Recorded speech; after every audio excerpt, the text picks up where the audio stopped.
Good evening. Thank you for joining us for NET203. My name is Peter Dalbunjan. I'm a solutions architect who work for Amazon Web Services. And here with me I have Jeff and Kit. You guys want to introduce yourself? My name is Jeff Story. I lead our engineering tools team at Capital One, where we do a lot of our VPC and low-level automation, as well as containerization work. Hi, I'm Kit Eubank. I'm a software engineer on Jeff's team. All right, cool.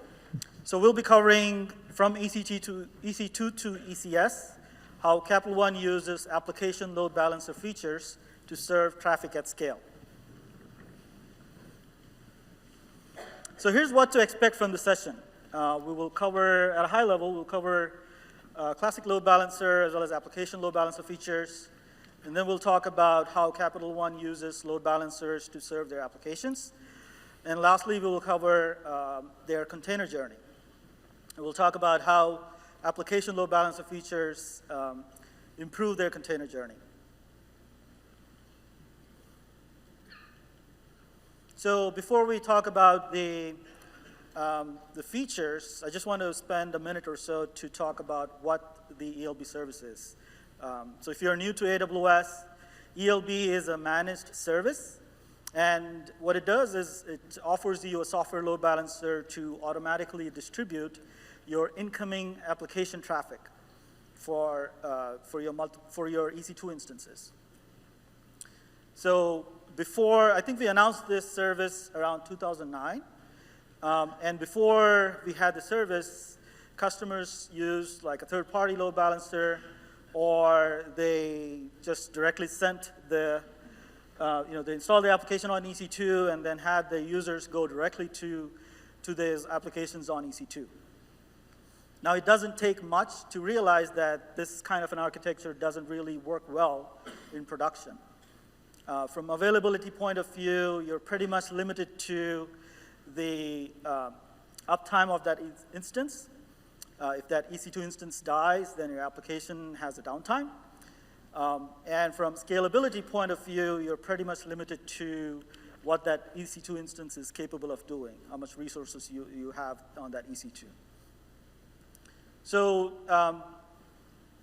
classic load balancer is a key component of ELB service. So at a high level, you have ELB as a managed service, and then you have classic load balancer, and the second component that we announced, I think around 2009, during the New York Summit, was the application load balancer.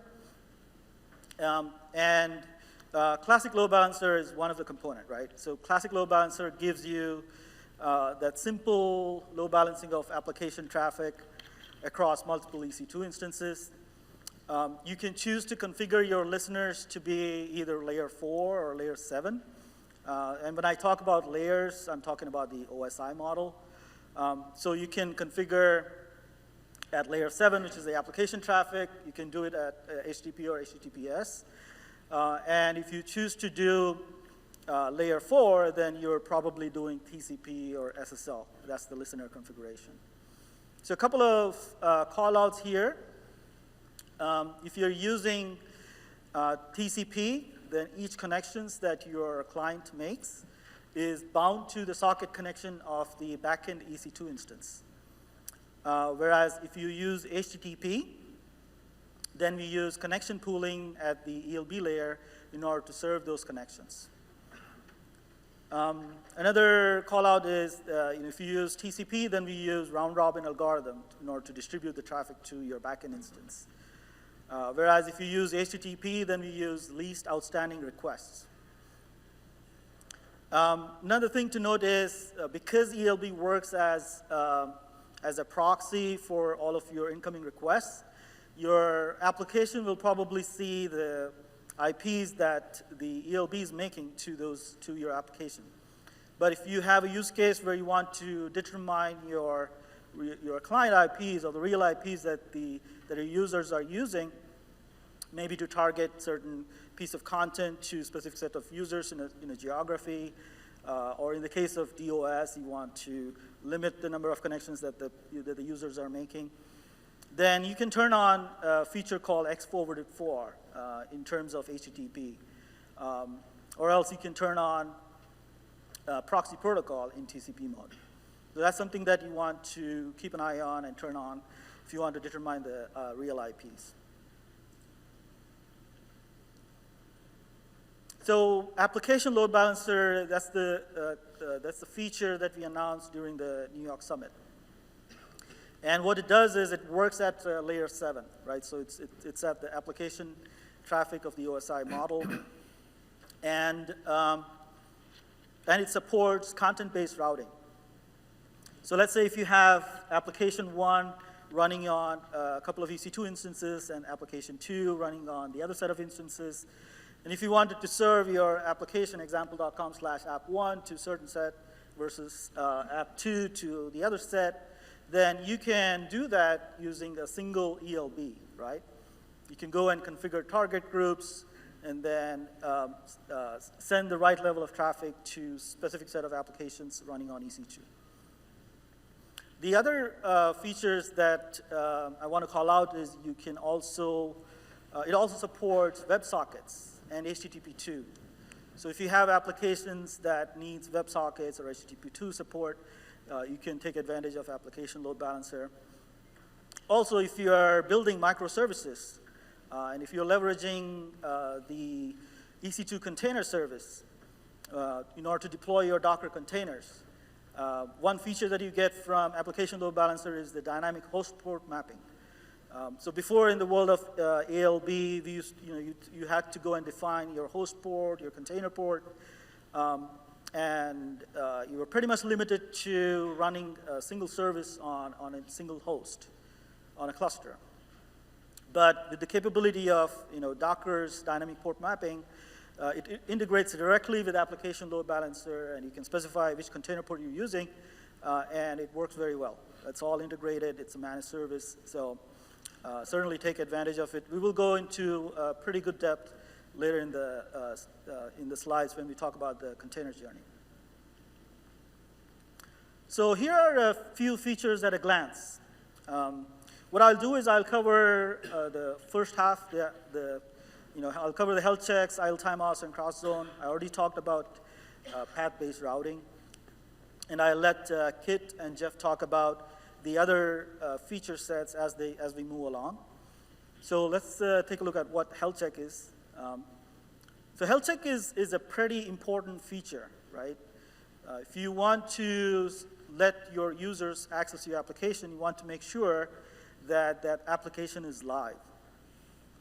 And ELB supports TCP and HTTP health checks. You can customize the frequency and failure thresholds. You can say how frequent you want to do those health checks. And also, if the health check fails, you can say, I want health check status to go from green to red or unavailable when it crosses a certain threshold. Another thing to note here is this feature works very well with auto-scaling group. So if you have your applications that are using auto-scaling, and then if they are scaling based on demand, if they're an addition of an instance due to a scale-out event, then you can configure your ELB service in order to check those health checks. So when that instance comes up, it bootstraps the application, then health checks determines that the application is live, then the ELB service can start sending the traffic. So it works very well with health check. Another feature that you'll be configuring is the connection draining.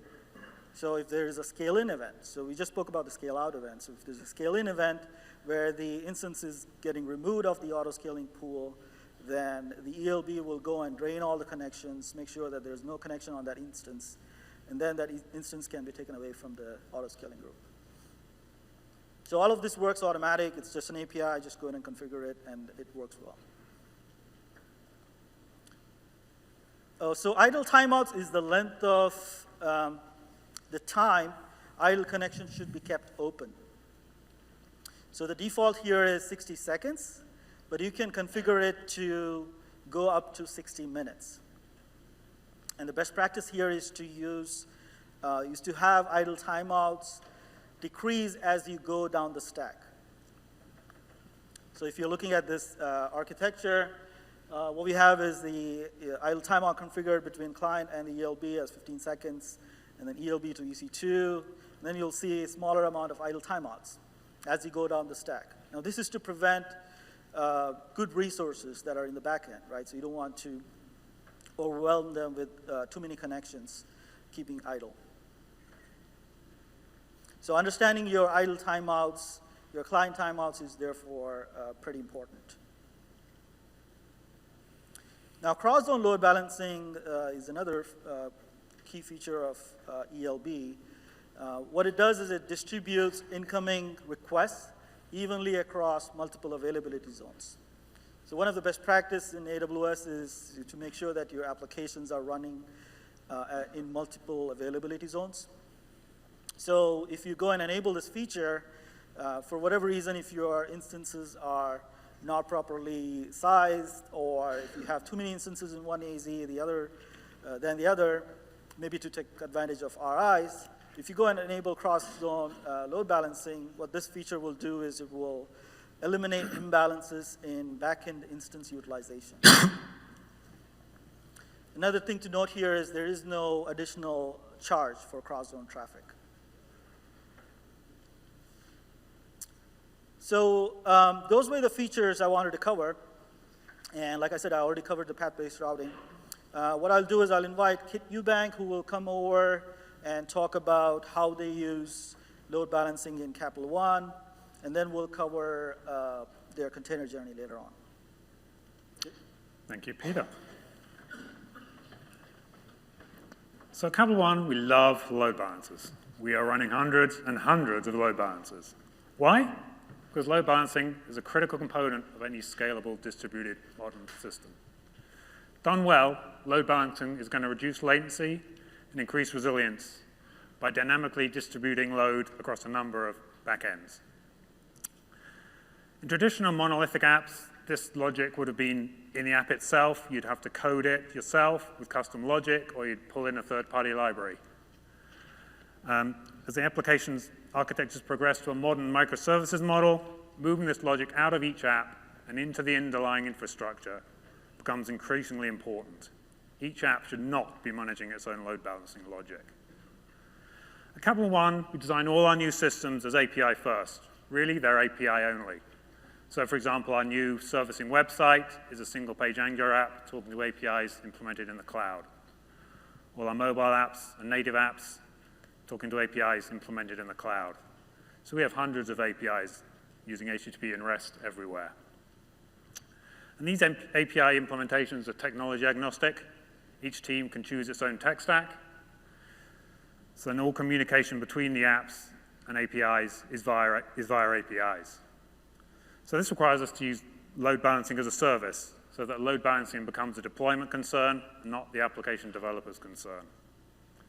And using ELB service gives us great integration with other AWS services, such as auto-scaling groups and ECS services, effectively for free. So right now, we're using load balancers everywhere in a number of different architectures. Our traditional monolithic apps are implemented using classic load balancers in front of auto-scaling groups and EC2 instances.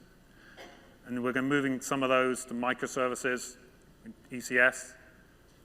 And as you're going to find out in the rest of the presentation, we're moving to using ALBs everywhere. So let's walk through how ALBs greatly simplify deployment of a standard pattern we use. We have a single API endpoint, which fronts a number of different services. And something in the URL path, usually the first segment, is going to distinguish between different services that are offered by that API. So traditionally, we've implemented this with two levels of classic load balancers. The first load balancer balances to a pool of EC2 instances and an auto-scaling group, running a software HTTP proxy, something like Apache with mod proxy. And that proxy software balances or directs load to a second tier of load balancers that front the microservices themselves. The advantage here is that we can scale each of those auto-scaling groups or the microservices independently. But what do we have to manage for this setup? Well, we've got to manage 2 sets of classic load balancers. For the software proxy, we have to manage the auto scaling group and the associated EC2 instances. We have to provision those EC2 instances with an OS. We have to set up logging. We have to set up monitoring. We have to secure those EC2 instances. And of course, we have to patch them throughout their life cycle. And then we have the actual software running on those EC2 instances. We have to set up and install the Apache proxy. We have to worry about patching that proxy. And of course, there are all the various configurations and rules for the proxy that we have to manage as well. And of course, all of this has a cost. There's an operational cost, of course, there are AWS costs, and they're going to be performance costs. But we can replace the whole of this with an ALB. So as Peter mentioned, an ALB acts at layer 7 and can route based on HTTP features, for example, the URL. So we get to replace the whole of the classic load balancer and software proxy with a single ALB, and it will route to the backend service based on the URL path. So what do we have to manage here? Really nothing. The only thing we have to worry about is a technology called the ALB target group, and that's all done with API calls.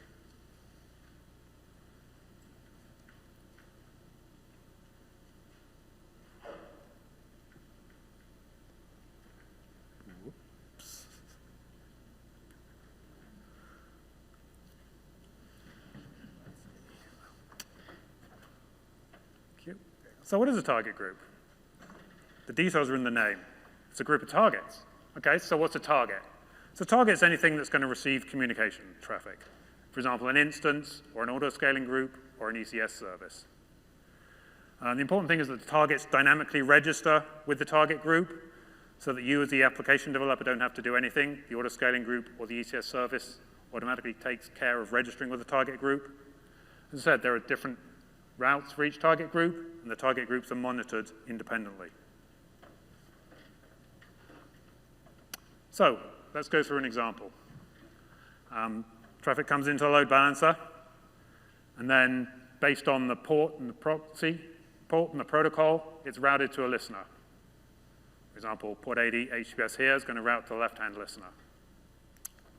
There are a set of rules associated with the listener, and these rules are responsible for routing traffic to the various target groups containing the target instances. So the rules use path-space matching with regular expressions, with patterns to determine which target group to route traffic to. In case of multiple patterns matching the path, the rules have priority, and the lower priority rules are evaluated and matched first. And if no rules match, you always have to have a default rule so that the traffic is going to end up somewhere. So for example, here, the first request is headed for /credit card, and it gets routed to the left-hand target group. The second request, /mortgage, gets routed to the right-hand target group. And a third request, HTTP and port 8080, goes to the right-hand listener. No rules are set up, and we use the default rule. So that's just one example of using target groups. They become a lot more powerful when we use them in conjunction with ECS services. To talk about Capital One's container journey, I'm going to hand over to my colleague, Jeff Story. So by a quick show of hands here, who is actually using containers in production? Great. Is anybody already using the ALB features? Okay, so there's a lot of different reasons why people go to containers. And I want to talk a little bit about why we went to containers first, and then we'll dive into the technology of how it actually works and our journey from going to the classic load balancers to the new application load balancers. So a couple years ago, we started moving into AWS, but before that, we were not what I would call a developer-friendly culture. So if you needed to request a server, you had to fill out a work order, submit it to some team who would provision it. Maybe 2 weeks later, you would get that server, then you needed Tomcat installed on there, and you really didn't have many other choices other than Java, WebLogic, Tomcat applications. And this whole process would take a couple of weeks, and then if you wanted another server, same process over and over again. As we moved to cloud, that really got a lot simpler, and containers made that even much simpler. So a lot of us talk about the cost savings we get with containers in terms of we reduce the footprints of our hosts, so it means we're running way fewer hosts. But where I think the real cost savings come in are in your developer savings, developer time savings. We can deploy things in seconds, not minutes. We can explore a lot of different languages. So while we are primarily still Java heavy at Capital One, we have a variety of languages that have popped up across our enterprise on different teams. We're using Python, Go, Scala, just a variety of technologies that containers have made this much easier because we can just experiment, launch containers, and tear them down very quickly. So as a whole, our movement to cloud and containers have really helped Capital One become a much more developer-centric culture. So that's more on the cultural and process side. But now I want to talk about the technology of how we actually get containers to work. So while containers are nice for development, you create a Docker file, you launch it on your local host, maybe in Vagrant or VirtualBox, hit the local host, it's really easy. But then how does that get from your laptop into a production center? So the basic problem we're trying to solve, the orchestration problem, is traffic comes into a load balancer. And step 2 is something magic happens. And step 3, traffic magically gets distributed to the containers. And we gloss over this a lot, but this is, as I think Andy put it, a lot of hand-waving and bombast. There's really a lot of work that needs to be done here. And there's a lot of frameworks. There's Kubernetes, Mesos, Swarm, Nomad, Rancher, ECS, and a whole lot of other frameworks, and each have their own trade-offs. And the fact that there's so many of these orchestration frameworks means that this is a hard problem to solve. So we were in this interesting situation that I'm sure many of you have been in. We wanted to get into the container space, and ECS had come out fairly recently. ALBs were not out yet. We figured that at some point we'd come to reInvent, and Amazon would launch some services that made everything we were doing obsolete. But we had to do something and develop something in the meantime. So I want to talk about what we did and where we ended up. So the first thing we did was look at classic load balancers. So classic load balancers worked very well for us when we were using traditional EC2 instances and auto-scaling groups. There was health check integration. Instances would dynamically come up and down. You really didn't have to worry about that. Deployments, doing blue-green deployments, canary deployments, was a pretty easy thing to do with EC2 classic or EC2 instances and the classic load balancers. CloudWatch integration, everything worked well. So that's where we started for containers. But if you've used ELBs and ECS together, they just don't really work. This was our first crack at it, and Peter mentioned this before. Basically, you can't take advantage of any Docker features of port mapping and ephemeral mapping because load balancers don't dynamically map to ports on the back end. So what you end up having to do is you select a port for the host and select a port for the container, and you have to manage that mapping by yourself. Then you create a separate load balancer for each service. You specify which of the ports that maps to. And I can see some head shaking here. So I feel like some people have probably gone through this pain a bit before. So the bottom line for us was this was an easy way to get started. We learned how ECS worked, but we learned this didn't work with ELBs. So this is what didn't work, but let's talk about what did work. So back to this problem of traffic coming in to the container, to the host, and having to get routed to the container somehow. So we did some research, and the ideas we came up with were to put a local proxy on each machine. So the local proxy here would be Nginx, and you can substitute in your favorite proxy here, whether it's HA proxy or something else. And the idea is that would understand how to route traffic to each of the containers. But that's just step 1. We need to now tell Nginx how to actually get the traffic to the containers. So that's where Registrator comes in. If you've not used Registrator before, it's a Docker tool that will sit on your host and listen to various container events. So containers coming up, container going down, it'll understand metadata, health check information. So you can effectively build a registry of what containers are running where. But that information still has to get back to Nginx. So the next piece of this, console. So console is a distributed key value storage engine. Even though it's drawn as a single node up here, I wrote console cluster. This is non-trivial to manage. It's multiple nodes trying to maintain some sort of eventually consistent database of information that we then have to manage and still get this information back into Nginx. So this is where the last piece comes in.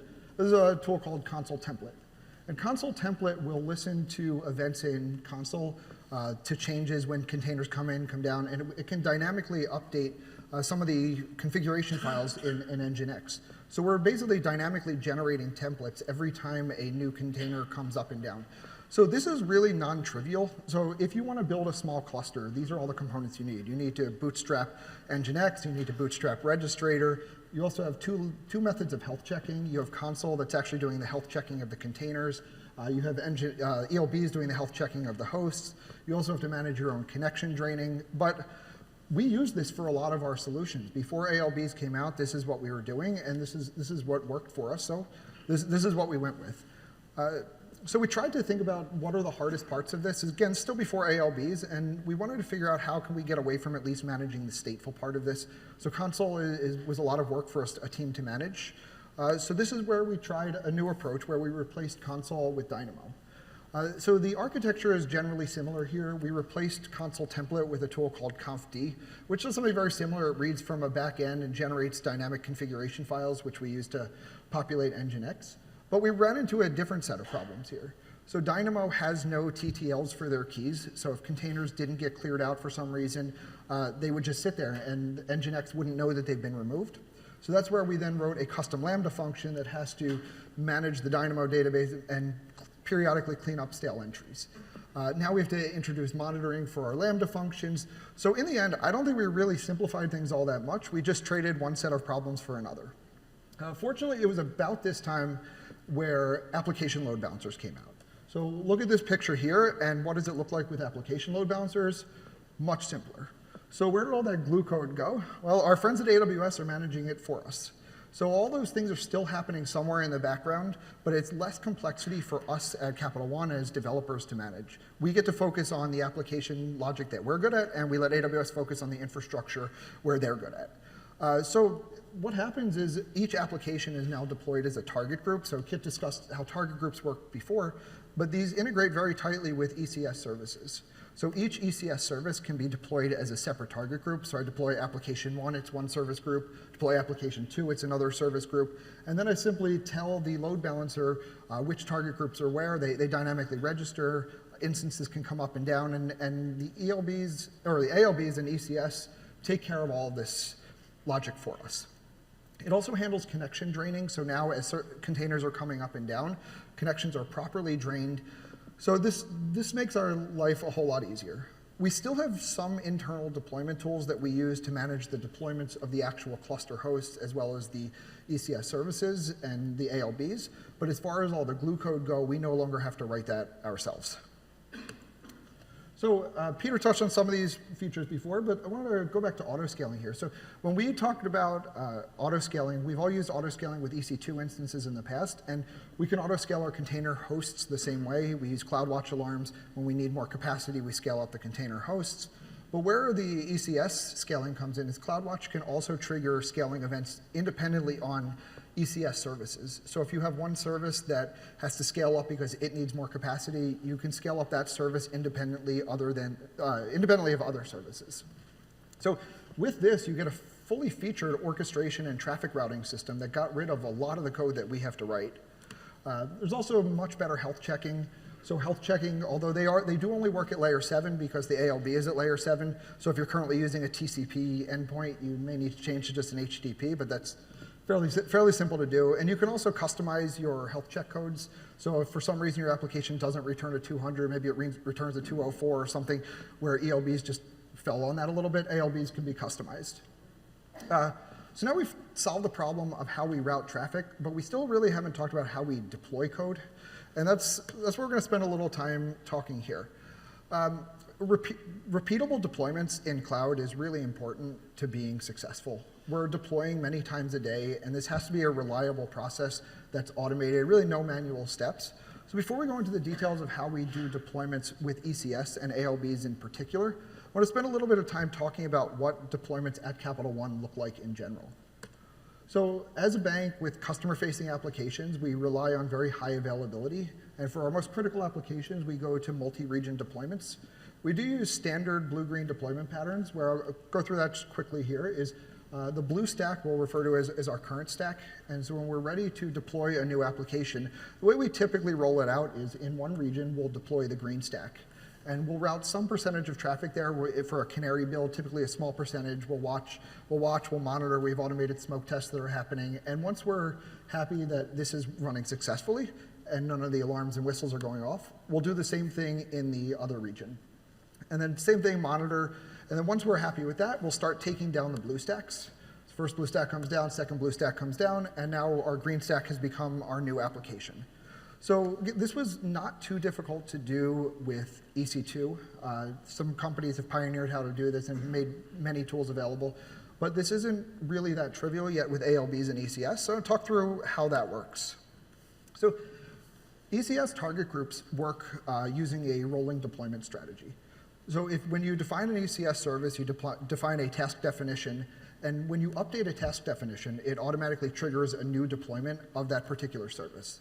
And the way the deployment works is in a rolling fashion. We call it a make one, break one. So we create a new version of that service and delete the old one. New version of the service, delete the old one, and continue until the entire cluster is updated.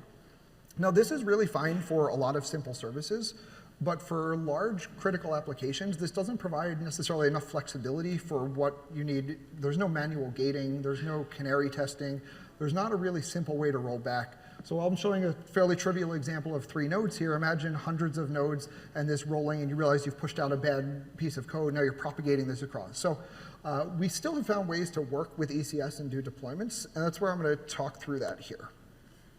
So this is what we want to do is we have one target group, and we create a second target group here. So the second target group we'll call /beta, /canary, whatever you want to call it, name it whatever you want. But the idea is that there is a second target group running a second copy of the application that has your newer version of it. And then we have our own internal tools that will actually route traffic to either the new one or the old one, depending on various criteria, whether it's geolocation, a certain subset of customers, just a percentage. But this is how we do our canary builds. And then once we're satisfied that the canary is successful, we then get rid of the canary, and that becomes the new application itself. We get rid of the old target group, and now all the traffic gets routed to /app. And so that's all controlled by some of our internal deployment tools, and we hope in the future some of those features will be integrated into ALBs and ECS directly. So now at this point, we have covered traffic routing and deployments. But there's a lot of things that go from your testing in your dev environment to really going to a production scale, all the non-functional requirements, things like logging, monitoring, cost analytics, and all the things you need to run this at really large scale. So Kit's going to come back and talk here about how we operate the ALBs at scale and how we manage some of those different aspects. Thank you, Jeff. So as Jeff mentioned, this is all great if it's working as a proof of concept or in your dev or your test environments, but it's really only useful if it all holds up in production. At Capital One, we're running critical applications in the cloud, and we have to worry about a lot of non-functional requirements. For example, security, logging, monitoring, and cost. So, as a bank, security is non-negotiable. All our data has to be encrypted at rest, and traffic has to be encrypted between APIs. ALBs work at layer 7, so the transport security is going to be provided by HTTPS, which is HTTP over TLS. To achieve that, we configure the listener protocol as HTTPS, and this means that TLS is going to terminate at the application load balancer. So you must serve the X509 certificate from the load balancer. And to do that, you can use either the AWS Certificate Manager, ACM, where everything is managed for you, or you can use the IAM service, where you have to create the certificate yourself and upload it to IAM. A pattern we're often using for internal APIs is to have a single wildcard certificate for all our internal APIs and manage it inside ACM. If you need security, transport level security over to the back-end instances, then you have to start another TLS session. And to do that, you set the target protocol in the target group to HTTPS, and then it's going to be your responsibility to ensure that there's an SSL certificate, TLS certificate, on each of the instances or containers, and you have to configure that in the server software. So once I have everything secured, we want to log. ALBs provide access logs very similar to the classic ELBs. So the way that works is that you configure via an API call or through the console an S3 bucket, and the service itself writes the access logs to that bucket every 5 minutes. The format of the log is completely published, and each log line is going to contain details of a single request made through the load balancer, both the successful ones and actually kind of most interesting, the unsuccessful ones. So those are ones that don't make it all the way back to a target. For example, the request is malformed somehow, or in fact, there are no live target instances. So the type field there is going to indicate which protocol the request is for. We've been talking a lot about HTTP and HTTPS, but Peter also mentioned application load balancers support WebSockets or the new HTTP 2 protocol. The target group ARN then is going to indicate which target group the request is for. So logging at the load balancer provides us a great way to monitor our services without actually modifying the code of the service implementations themselves. So it's a non-intrusive logging and monitoring point.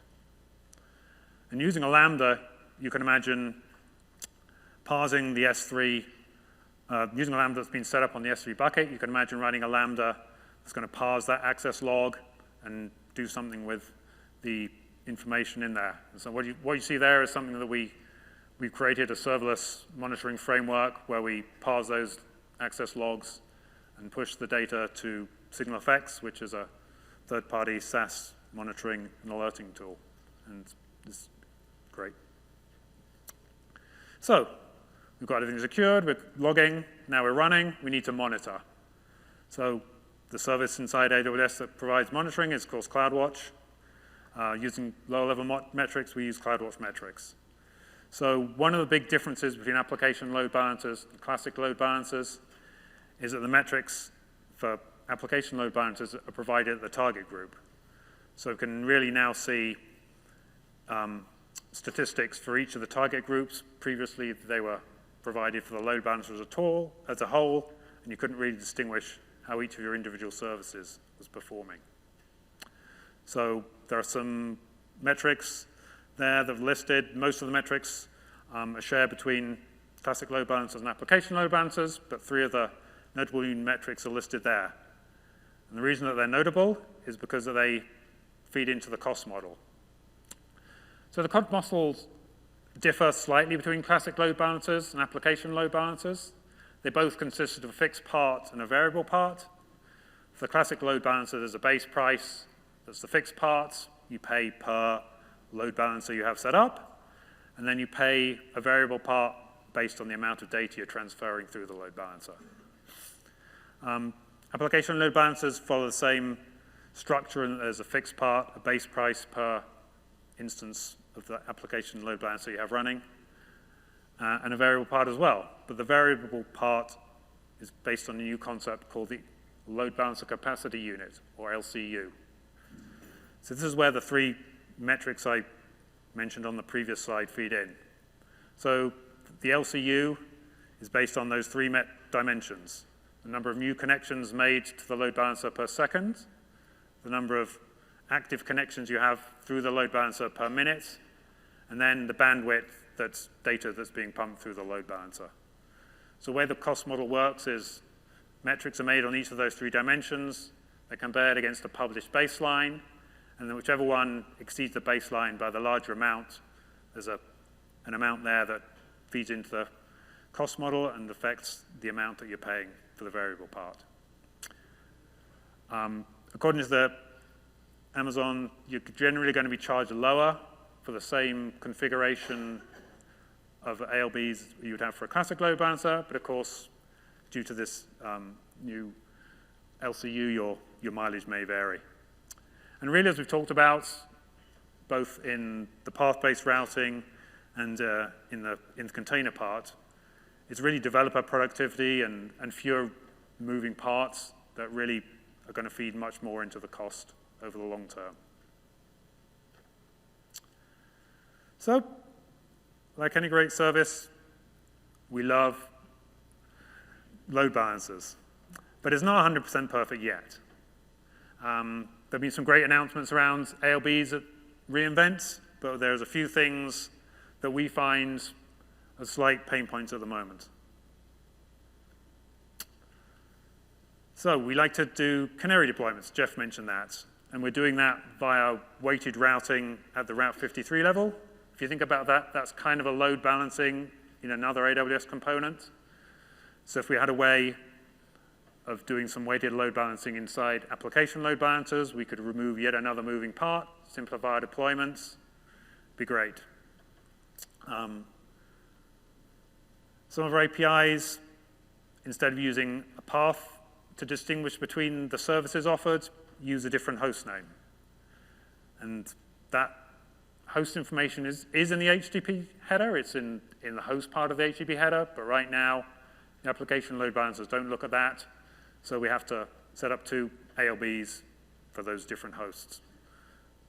And finally,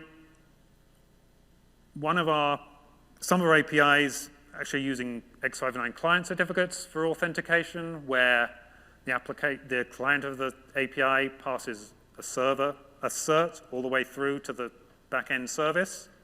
The way I describe right now is that TLS is actually terminated at the ALB, and then you start another TLS session by setting the target protocols of HTTPS. That means that that client certificate isn't going to go all the way through to the back-end target.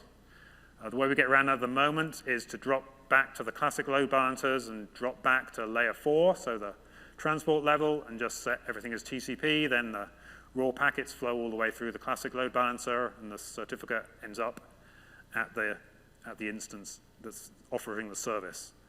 So that means we can't use application load balancers when we're using client certificates. So some functionality around that would be great. So, in conclusion, we love load balancers. I think you might be getting that message by now. Because of our API-first developer culture, we require load balancing as a service, and we continue to move to ALBs for new services for all the reasons we've discussed, not least of which the great container service integration. And like all AWS services, we only expect it to get better as it matures. Say we've had a number of great announcements around ALB at reInvent, and hopefully we will see more in the future. Thank you very much.